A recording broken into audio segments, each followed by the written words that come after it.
At the White House in Washington, top defense officials of the nation gather to discuss the gravest world crisis since Poland and Pearl Harbor. The flagrant aggression of Chinese communist troops in Korea arouses the country's ire. With the North Korean bandits well under control and with the promise that UN troops would be withdrawn, the unexpected entry of 300,000 Red Chinese across the Manchurian border may well precipitate World War III. President Truman voices his accusation of Red imperialism. The forces of the United Nations are in Korea to put down an aggression that threatens not only the whole fabric of the United Nations, but all human hopes of peace and justice. If the United Nations yields to the forces of aggression, no nation will be safe or secure. If aggression is successful in Korea, we can expect it to spread throughout Asia and Europe and to this hemisphere. We are fighting in Korea for our own national security and survival. We have committed ourselves to the cause of a just and peaceful world order through the United Nations. We stand by that commitment. On the battlefront in Korea, United Nations forces fight desperately to meet the Red attack. Here our troops must face what General MacArthur has termed a new war.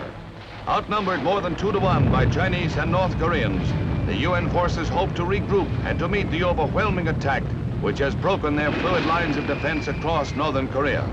The president has stated that the use of the atomic bomb is being considered to halt the communist onrush inspired by Russia. His hope is that the employment of this devastating weapon will be unnecessary, but the final hope lies with the United Nations. At a momentous meeting at Lake Success, the Red Chinese delegation from Peking hear themselves charged with every crime on the calendar of aggression by Ben C. Lim, representative of the Republic of Korea.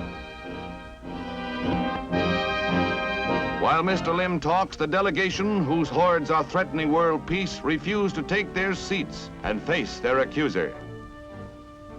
I point my finger at these representatives of the Chinese communist regime, and I ask, why do they come here with unclean hands? I ask again, why does this group come here with the hands that drip with blood, the blood of the United Nations troops, the blood of the Korean people? Blocking a United Nations motion to order communist Chinese armies to leave Korea, the Russians used 3 vetoes. On each of the votes, Russia's Jacob Malik was the only dissenting voice. The United States, represented by Chief Delegate Warren Austin, took up the debate and further accused the Chinese Reds of aggression in Korea. It is no exaggeration to say that that problem is the gravest one now confronting the world. That problem is this: will there be peace or war in the Far East?